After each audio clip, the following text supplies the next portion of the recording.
yan, yung tigsi 50 pero malalaki naman.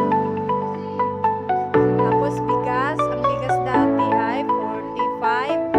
Ngayon ay 55 na ang isang kilo.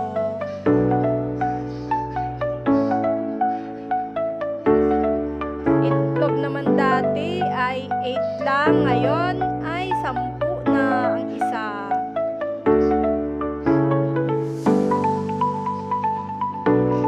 Tapos ang kamatis dati ay 30 lang per kilo, ngayon 12 na ang isa. Isang piraso lang 12 pesos na.